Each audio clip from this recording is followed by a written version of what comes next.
तो पिछले एपिसोड हमने देखा था कि जियान फिनिक्स से मतलब ना एक जो होली आर्टिफैक्ट थी, ठीक है? फिनिक्स फेदर से फाइट कर रहा था, ठीक है? तो इस एपिसोड में देखते हैं कि जियोयान की आंखें थोड़ी सिकुड़ गईं। उसके सामने खड़ी यह स्त्री जो होली फिनिक्स फेदर से रूपांतरित हुई थी, स्पष्ट रूप से चू दायु के एंसेस्टर ड्रैगन सील से कहीं अधिक शक्तिशाली थी। इन यांग सेंट मास्टर द्वारा छोड़ी गई परीक्षा असाधारण थी।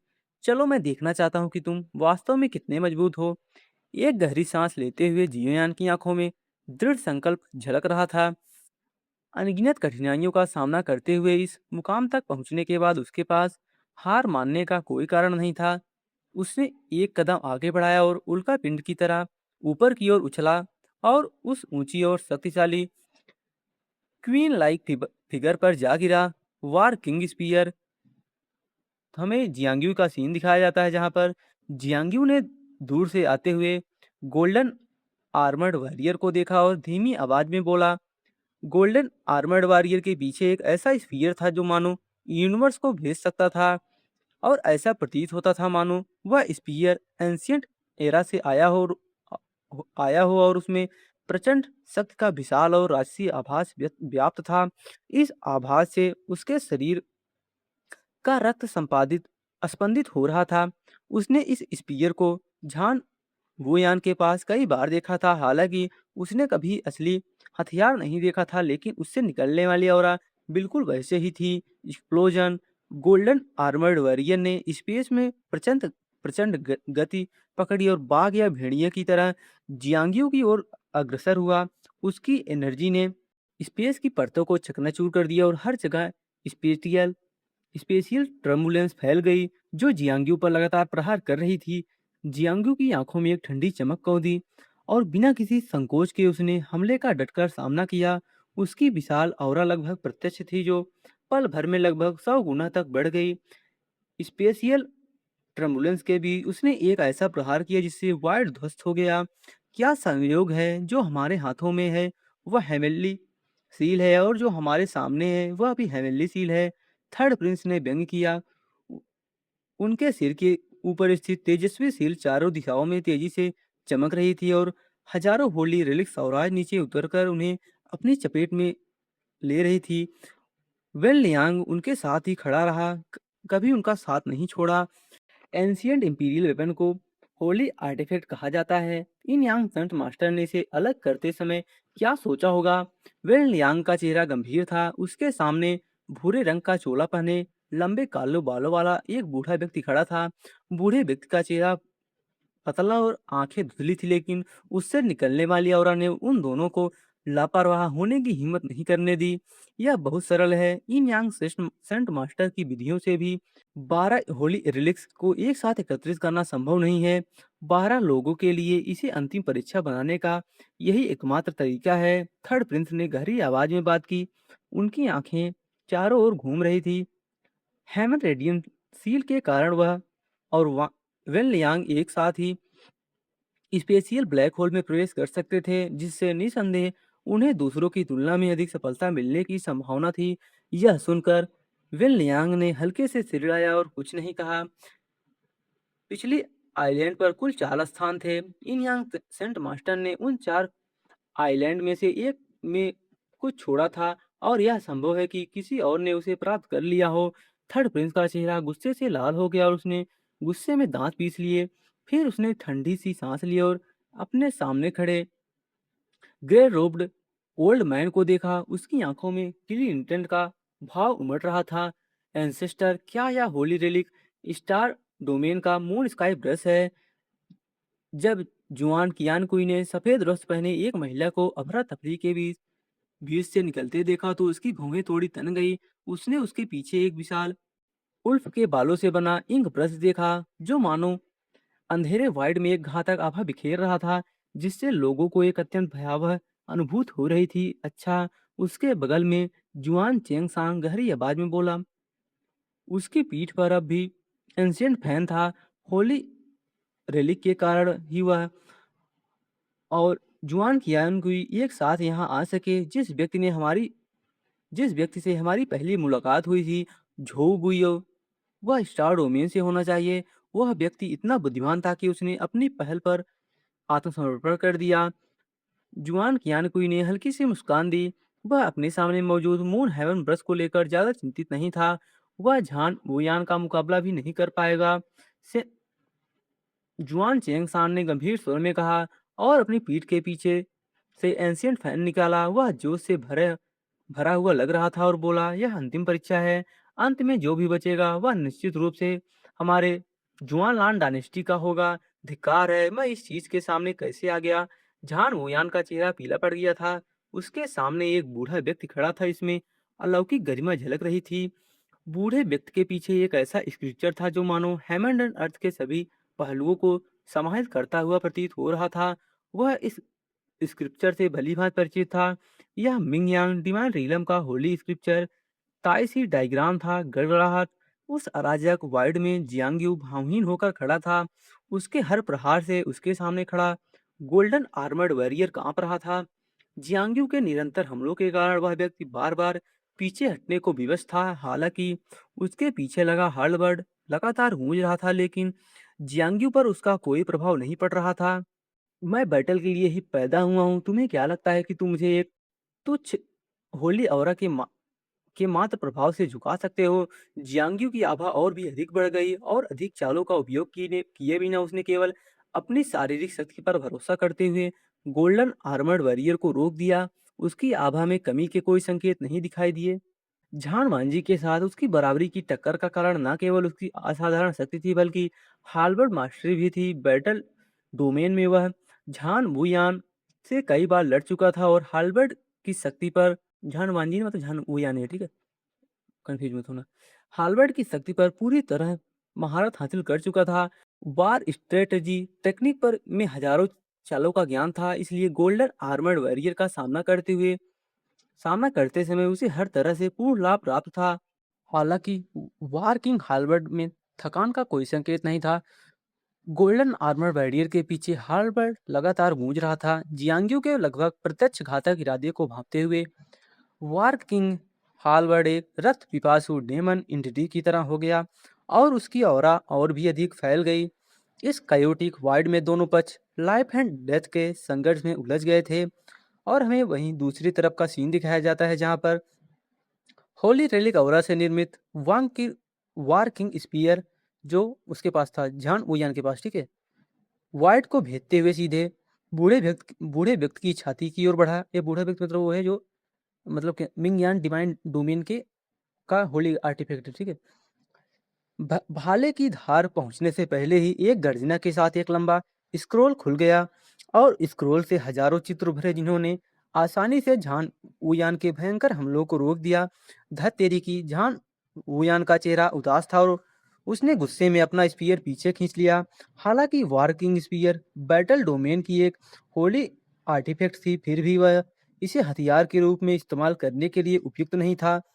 होली आर्टिफैक्ट की ऑरा से निर्मित वार किंग स्पीयर ज्यादा से ज्यादा केवल कुछ शक्तिशाली प्रहार करने के लिए ही इस्तेमाल किया जा सकता था।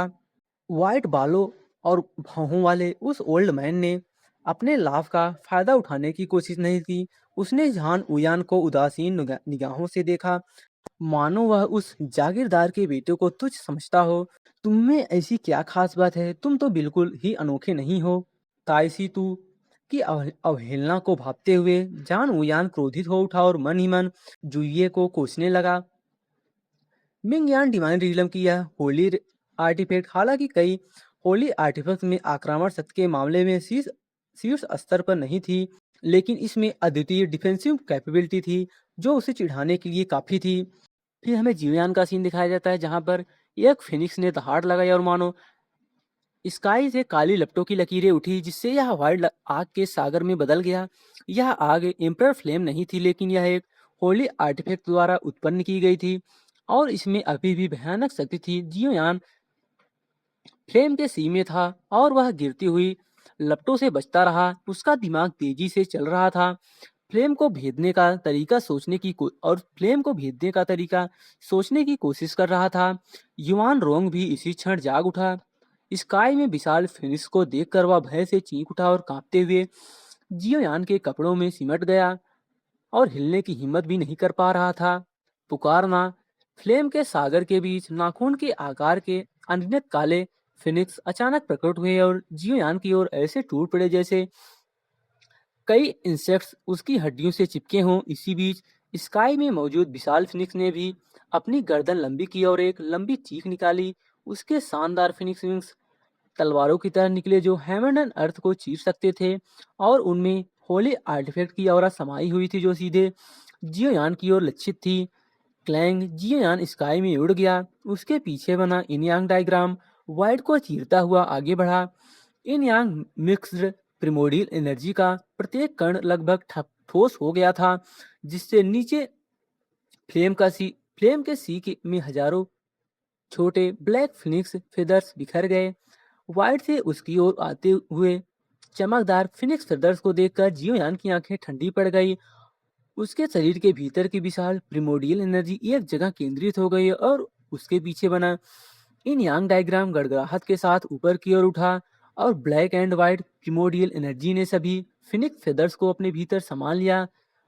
धड़ाम, जियोयान ने मुट्ठी भींची और एक जोरदार मुक्का मारा जिससे स्पेस की परतें लगभग चकनाचूर हो गई, और उसने बिना किसी हिचकिचाहट के उस महिला पर प्रहार किया। ऐसा लगा मानो महिला के पास एक अद्वितीय सुरक्षा कवच हो। वह बस थोड़ी सी कांपी और फिर सामान्य हो गई। अपने फिनिक्स विंग्स को फड़फड़ाते हुए उसने एक भयंकर तूफान खड़ा कर दिया जो हवा के तेज झोंकों की तरह जियोयान पर प्रहार कर रहा था। उसने दांत पीसते हुए ना तो बचने की कोशिश की और ना ही पीछे हटकर सीधे उन तेज हवाओं के झोंके का सामना किया, और फिर उसने एक और मुक्का मारा। इन यांग फ्यूजन एनर्जी के फैलने से एक तेज छटकने की आवाज आई और महिला अंततः पीछे की ओर उड़ गई। उसका शरीर खून के गहरे धब्बों से लथपथ था। जियोयान उसके ठीक पीछे पीछे चल रहा था। उसकी विशाल प्रिमोडियल एनर्जी स्काई में फैल रही थी और उसने फिर से आगे बढ़ना शुरू किया, इस तथ्य का फायदा उठाते हुए कि होली फिनिक्स फेदर अभी तक ठीक नहीं हुआ था। उसने पूरी ताकत लगा दी और पल भर में उसे दबा दिया। क्लैंग, महिला के ठंडे चेहरे पर क्रोध उभर आया और उसके पीछे मौजूद विशाल फिनिक्स राख से रेनकार्नेशन लेकर एक गहरे रेड गोल्डन फिनिक्स विंग में परिवर्तित हो गया। होली फिनिक्स फेदर का असली रूप एक हथियार की तरह थे जो जियोयान की छाती को भेदने के लिए तैयार था। क्लिक, मिलिट्री पावर टेक्निक के सक्रिय होते ही जियोयान ने होली फिनिक्स फेदर की दिशा को जबरदस्ती बदल दिया। उसने गहरी सांस ली। महिला के लगातार पीछा करने के कारण उसके पास इन यांग फायर लोटस को पूरा करने का समय नहीं था। जियोई भी उसके शरीर में समाहित हो चुका था। इस स्थिति में वह व्यवहारिक रूप से बेकार हो गया था। दोनों के बीच लड़ाई अनिश्चित समय तक चली। सेंग हुआनलिंग की शक्ति अथाह प्रतीत हो रही थी और थकान का कोई संकेत नहीं दिख रहा था। इसके अलावा उसके पास राख से रैनकार्नेशन लेने की फिनिक्स एबिलिटी थी, जिससे उसके अधिकांश आक्रमण लगभग बेअसर हो जाते थे। जियोयान केवल अपनी अपार एनर्जी के बल पर ही उसका मुकाबला कर पा रहा था। फिलहाल उससे उसे पूरी तरह हराने की उम्मीद करना अवास्तविक था। न केवल जियोयान मुसीबत में था बल्कि अन्य बैटलफील्ड पर मौजूद हर कोई संघर्ष कर रहा था। असीम शक्ति से परिपूर्ण रूपांतरित होली आर्टिफैक्ट्स के सामने हर कोई असहाय महसूस कर रहा था। धिक्कार है, धिक्कार है। थर्ड प्रिंस की आंखें उदास थी। उनके और वेन लियांग के संयुक्त प्रयासों के बावजूद, साथ ही उनके सिर के ऊपर स्थित तेजस्वी हेवनली सील की शक्ति के बावजूद, वे अपने सामने मौजूद होली आर्टिफैक्ट पर कोई प्रभाव नहीं डाल पा रहे थे। हेवनली सील की तुलना में उनके सिर पर स्थित वह एक छोटी सी सील मात्र प्रतीत हो रही थी। हमने इसकी ताकत को कम आंका। बल प्रयोग करना उचित नहीं है। इसे रोकने के लिए कोई न कोई और रास्ता होना चाहिए। वेन लियांग का चेहरा पीला पड़ गया था और उसकी सांसें कुछ कमजोर हो रही थी। उसकी शक्ति थर्ड प्रिंस से कहीं अधिक थी, इसलिए स्वाभाविक रूप से वह हुंगटियान सील का मुख्य निशाना था। वह एक वाइड सेंट होने के नाते जो दबी हुई शक्ति वाले सुप्रीम सेंट से भी लड़ सकता था। उसके पास हुंगटियान सील का प्रतिरोध करने की लगभग कोई शक्ति नहीं थी। एक और जाल, उस बूढ़े इन यांग सेंट मास्टर ने अब तक कितनी चालें चली हैं, थर्ड प्रिंस ने गुस्से से साफ दिया। जहां तक कि उनके जैसा गहन चिंतनशील व्यक्ति भी उस क्षण चिढ़ से भर गया। अरे कमीने, क्या तुम अमर हो? अपने मुंह के कोने से खून पूछते हुए जियांगयू ने पीछे हट चुके गोल्डन आर्मर्ड वॉरियर को गुस्से से घूरा। इस व्यक्ति को जरा भी दर्द महसूस नहीं हो रहा था। होली आर्टिफैक्ट ऑरा के नीचे हर घाव जल्दी भर जाता था, जिससे वह बेहद निराश था। वाइड में स्थिर खड़ा गोल्डन आर्मर्ड वॉरियर ने जियांगियो को देखा। उसकी आंखों में गोल्डन लाइट चमक रही थी, मानो वह किसी रहस्य पर विचार कर रहा हो। जैसे ही जियांगियो फिर से आगे बढ़ने वाला था, गोल्डन आर्मर्ड वॉरियर ने अचानक एक लंबी दहाड़ लगाई और एक अत्यंत रहस्यमय आवाज सुनाई दी। बैटल के माध्यम से तुम सेंट बनोगे, तुम्हारा मैजेस्टिक बॉडी परिपूर्ण होगा और तुम निश्चित रूप से समस्त हेवेंस को अपने दर्शन से देखोगे। यह अवरोध टूट जाएगा और अंतिम स्थान खुल जाएगा। जैसे ही उसने बोलना समाप्त किया, मतलब जो गोल्डन आर्मर्ड वॉरियर है ना, वो बोल रहा है, मतलब जब तुम सेंट बनोगे और अपने मतलब उसके बाद ना वर्किंग बॉडी मतलब फाइट करने लगे, ठीक है, और इसमें पूरी तरह से महारत हासिल कर लोगे, तब जो हेवन का अवरोध होगा, ठीक है, वो टूट जाएगा। ये कौन से अवरोध के बारे में बात कर रहा है, इसको हम लोग को आगे पता चले, आउटर हेवन के क्या और किसी रहस्य के बारे में बात कर रहा है, उसमें मेरे को नहीं पता। ठीक है, अवरोध टूट जाएगा और मतलब जो लास्ट पॉइंट होगा, लास्ट मतलब जहाँ पर उसको जाना होगा, हमको लगता है ये जो वो नहीं है, मैं जहाँ तक पढ़ा हूँ ये लास्ट में वो पाता है ना, जो बैटल फील्ड का ना वो होली आर्टिफैक्ट है, क्या ना, वर्किंग स्पीयर, वही पाता है जीएमयू, तब सेंटर बनेगा। ठीक है, चलो आगे देखते हैं। अंतिम स्थान खुल जाएगा। जैसे ही उसने बोलना समाप्त किया, गोल्डन आर्मर्ड वॉरियर की आकृति धीरे धीरे गायब हो गई और जियांग यू के आश्चर्य के लिए उसके सामने एक स्क्रोल उड़कर आ गया। जियांग यू के सामने वह स्क्रिप्चर गोल्डन कलर का था, जिसमें एक निर्मम आभा थी, मानो किसी अद्वितीय वेपन में समाहित मड्रस औरा हो। इतनी दूरी से भी उसमें निहित मड्रस औरा को महसूस किया जा सकता था। यह क्या है? जियांग्यो स्तब्ध रह गया। गोल्डन आर्मर वॉरियर का गायब होना अत्यंत अचानक था और गायब होने से पहले उसके कहे शब्द उसे पूरी तरह से अचंभित कर गए। आखिर इसका कारण क्या हो सकता है? सोच विचार करते हुए जियांग्यू ने भौहें चढ़ाई और हाथ बढ़ाकर स्क्रिप्चर को पकड़ लिया। जैसे ही उसकी हथेली ने स्क्रिप्चर को छुआ, ऐसा लगा मानो कोई तलिस्मान सक्रिय हो गया हो और उसके चारों ओर का कायोटिक वाइट तेजी से ढह गया और अचानक उसकी आंखों के सामने एक सफेद रोशनी चमक उठी। गड़गड़ाहट, जियो यान की शक्ति चरम पर थी। उसकी हथेलियों में बनी दो इन यांग सिंबल्स वाइड को चीरती हुई ऊपर स्थित होली फिनिक्स फेदर की ओर सीधी दिशा में बढ़ गई। होली फिनिक्स फेदर द्वारा इन आकृतियों के नष्ट हो जाने के बाद जियोयान ने गहरी सांस ली और निर्णायक कदम उठाया।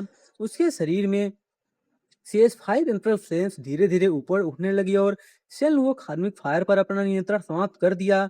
होली फिनिक्स सिदर के सामने इन यांग फायर लोटस का उपयोग करने का समय न होने के कारण उसके पास केवल सेल वो कार्मिक फ्लेम का उपयोग करने का विकल्प बचा था। हालांकि दिन सेंगयुआन ने इसे सफलतापूर्वक पुनर्स्थापित कर लिया था, लेकिन यह उसके द्वारा अवशोषित नहीं हुआ था। वह केवल 5 एम्परल फ्लेम से इसे दबा सकता था। 5 डायरेक्शंस एरे में प्रत्येक पथ का अनुसरण करते हुए और इसे सबसे उपयुक्त समय पर अवशोषित कर सकता था। अब हालांकि उसके पास इसका उपयोग करने के अलावा कोई विकल्प नहीं था। क्लेइंग सेल वो कार्बिक फ्लेम अभी पूरी तरह शांत भी नहीं हुई थी कि उसके सामने खड़ी ओमैन अचानक जम सी गई। जियान के आश्चर्य के बीच बीच उसके पीछे मौजूद विशालकाय फिनिक्स ने जोरदार दहाड़ लगाई और उसका विशाल शरीर प्रकाश की तरह विलीन हो गया। स्त्री अविचलित रही और बिना कोई ध्वनि किए अपने शरीर को तब तक विलीन होने दिए जब तक वह गायब नहीं हो गई। क्या हुआ, यह देखकर जियोयान बुरी तरह चौंक गया। उसकी पैनी नजर चारों ओर घूमी और ऐसा लगा मानो वाइट ढहने ही वाला हो। अचानक उसकी आंखों के सामने एक तेज व्हाइट लाइट चमकी और पलक झपकते ही ऊपर की ओर चली गई। जियोयान की आंखों के सामने से लाइट की एक चमक गुजरी और वह वहां से गायब हो गया। जिस क्षण यह व्हाइट भंग हुआ, उसी समय कई अन्य व्हाइट्स में भी प्रत्येक व्यक्ति के सामने स्थित होली आर्टिफैक्ट्स के भ्रम एक एक करके गायब हो गए। सभी के आश्चर्यचकित और संशयपूर्ण भावों के बीच एक सफेद लाइट प्रकट हुआ और प्रत्येक व्यक्ति के शरीर को घेर लिया। किसी ने तलिस्मान को सक्रिय कर दिया है और यह परीक्षण आखिरकार समाप्त हो गया। वेल लियांग की आमतौर पर शांत और संयमित आवाज में उत्साह का एक दुर्लभ संकेत दिखाई दिया। उन पर हुंगटियान सील द्वारा अत्यंत तीव्र हमले किए गए थे और यदि यह जारी रहा तो संभवतः वे इसी सील के हाथों मारे जाएंगे। थर्ड प्रिंस का चेहरा उदास था। व्हाइट लाइट ने उन दोनों को घेर लिया और वह चुप रहा। क्योंकि किसी ने इस तलिस्मन को सक्रिय किया था, इसलिए उस व्यक्ति को इयांग सेंट मास्टर द्वारा छोड़ी गई कोई चीज जरूर मिली होगी। वह व्यक्ति चाहे जो भी हो, थर्ड प्रिंस बेहद क्रोधित था। वह इतने लंबे समय से साजिश रच रहा था, लेकिन अब तक उसे एक भी ट्रेजर नहीं मिला था। एक ट्रेजर तो जीवियान को मिल गया, ठीक है, जो मतलब स्वॉर्ड की स्पिरिट थी ना, होली आर्टिफैक्ट स्पिरिट थी, और एक जियांगी को मिल गया। ये ना उसका लोकेशन है, एक होली आर्टिफैक्ट, ठीक है। चल आगे बढ़ते हैं। आखिरकार यह खत्म हो गया, थकावट से चूर। जुआन चेंगसांग ने एंशियंट फैन को वापस अपने कंधे पर टांग लिया। मून हेवन ब्रश ने उसके शरीर पर कई जानलेवा खून के धब्बे छोड़ दिए थे। अगर एंशियंट फैन की होली ऑरा ना होती तो वह कब का मर मर गया होता और कभी उठ भी नहीं पाता। जुआन कियानकुई ने चिंता से जुआन चेनसांग की ओर देखा, जो अंतिम डेस्टिनेशन की ओर बढ़ते हुए थका हुआ लग रहा था। उसने सोचा कि उसका क्या होगा। मुझे ब्राइट फ्लेम डिवाइन रिलम से नफरत है। मैं अपने जीवन में कभी वहां नहीं जाऊंगा। झान उयान का चेहरा पीला पड़ गया था वो, और वह दयनीय हालत में जमीन पर गिर पड़ा। ताई सी तू की रक्षा प्रणाली इतनी मजबूत थी कि उसके पास उस पर हमला करने का कोई रास्ता नहीं था। ज्यादातर समय वह बस बेतरतीब ढंग से हमलों से बचता रहा। सौभाग्य से यहाँ कोई और नहीं था, वरना उसकी हैसियत को देखते हुए उसकी घोर बेइज्जती हो जाती। कई अन्य स्थानों पर भी व्हाइट लाइट प्रकट हुई। लगभग एक ही समय में इन सभी स्थानों पर मौजूद शक्तिशाली आकृतियां एक साथ प्रकट हुई और गायब हो गई। सेलेस्टियल स्वार टेक्निक, वह स्वार टेक्निक है जिसने एल्डर जुओ को इस ग्रेट वर्ल्ड में प्रसिद्धि दिलाई। आपकी ब्लू लोटस स्वाट टेक्निक चपलता से जीत दिलाती है, जबकि सेलेस्टियल स्वाट टेक्निक निरंतर वध करने पर आधारित है। यह आपके लिए एक और चरम सीमा है। आपके लिए ब्लू लोटस स्वाट टेक्निक को छोड़कर सेलेस्टियल स्वाट टेक्निक को अपनाना काफी मुश्किल होगा। आइलैंड के अंदर जियो जुआन और मू युवांग आमने सामने बैठे थे। जियो जुआन सेलेस्टियल स्वॉट टेक्निक के बारे में जो कुछ भी बता रहा था, उसको मू युवांग बड़े गंभीर भाव से सुन रहा था। सेलेस्टियल सेलेस्टियल स्वॉट टेक्निक स्वयं जुओ तियानलिंग द्वारा बनाई गई थी और इसकी शक्ति शक्ति स्वाभाविक रूप से अतुलनीय थी। यद्यपि blue lotus स्वॉट technique blue lotus lotus स्वॉट sect की एक गुप्त टेक्निक है और कहा जाता है कि इसे ली ताइजुआन ने छोड़ा था, लेकिन वह भली भांति जानता है कि इसका ली ताइजुआन से कोई संबंध नहीं है। ब्लू लोटस स्वाट टेक्निक की तुलना में सेलेस्टियल स्वाट टेक्निक हर पहलू में ब्लू लोटस स्वाट टेक्निक से कहीं अधिक श्रेष्ठ है। एंशियंट एरा में जुओटियान स्वाड वास्तव में एक सुप्रीम ग्रेड का होली वेपन था, जो सेलेस्टियल टीयर के बराबर था, मतलब सन टीयर, ठीक है। अब जबकि यह आज तक बचा हुआ है, इसकी शक्ति काफी कम हो गई है। मुझे आशा है कि आप अपनी ओरिजिन एनर्जी का उपयोग करके इसे पोषित करेंगे और इसे इसकी चरम सीमा तक बहाल करेंगे। जियो जुआन ने कुछ हद तक लाचारी से आह भरी। सेंट्स के पतन का युग न केवल मानव जाति पर बल्कि होली वेपन्स पर भी लागू होता था। इस युग में कुछ हाई ग्रेड्स के होली वेपन्स को छोड़कर अन्य अन्य होली वेपन्स का मिड ग्रेड तक पहुंच जाना ही पर्याप्त था। हाई ग्रेड के होली वेपन्स की बात करें तो वे मानव जाति के सुप्रीम सेंट्स के समान थे, लगभग ना के बराबर। मुझे अपनी तरफ से सबसे बढ़िया करना है। मु युवांग ने हल्के से सिर हिलाया। उसके सामने झोंगटियान स्वाड जमीन पर शांति से पड़ी थी और जरा भी हलचल नहीं कर रही थी। जियो जुआन ने भी मन ही मन सहमति जताई। मु युवांग स्वॉर्डमैनशिप में वाकई एक विलक्षण प्रतिभा था। उसने झोंगटियान स्वॉर्ड पर इतनी जल्दी महारत हासिल कर ली थी। ब्लड से सनी रॉक पर उसने इस एंशियंट स्वॉर्ड को बड़ी मुश्किल से काबू किया था, जिस पर जुओ तियानलिंग लंबे समय तक हंसता रहा। यह सोचते ही जियो जुआन के होंठ हल्के से मुड़ गए।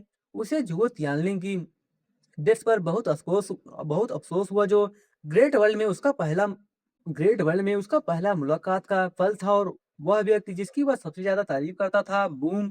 अचानक सभा स्थल के ऊपर छाया हुआ कायोटिक डार्कनेस क्षण भर में गायब हो गया और उसकी जगह एक पारदर्शी स्पेस प्रकट हुआ। और इस स्पेस के भीतर एक विशाल आदिम वर्ल्ड फैला हुआ था, जिसमें अनगिनत माउंटेन्स उठते गिरते हुए दिखाई दे रहे थे। और इन माउंटेन्स के बीच एक विशाल पीक जो मानो स्काई तक पहुंचता प्रतीत हो रहा था, स्पष्ट रूप से दिखाई दे रहा था। यह क्या है? जियो जुआन ने भवें उठाकर आकाश की ओर देखा। मु युआंग भी हवा में उड़ गया और प्रक्षेपित दृश्य को आश्चर्य से देखने लगा। उसकी नजरें घूमी और जब उसने छवि में एक आकृति को देखा तो उसका चेहरा जम गया। उसने गहरी आवाज में कहा, यह फाइनल डेस्टिनेशन का दृश्य है। वे आखिरकार यहाँ पहुंच गए हैं। तो दोस्तों, आज के लिए बस इतना ही। मेरे को माफ़ कीजिएगा, मैं वीडियो नहीं डाल पा रहा था क्योंकि मेरा रिचार्ज खत्म हो गया था, ठीक है? रिचार्ज अभी हो गया है, तो मैं कुछ कहूँगा नहीं, लेकिन देखते हैं कि कल क्या होता है, ठीक है? मिलते हैं अगले एपिसोड में, तब तक के लिए बाय-बाय दोस्तों, लव यू। सॉरी यार, दिल से, ठीक है? बाय-बाय दोस्तों।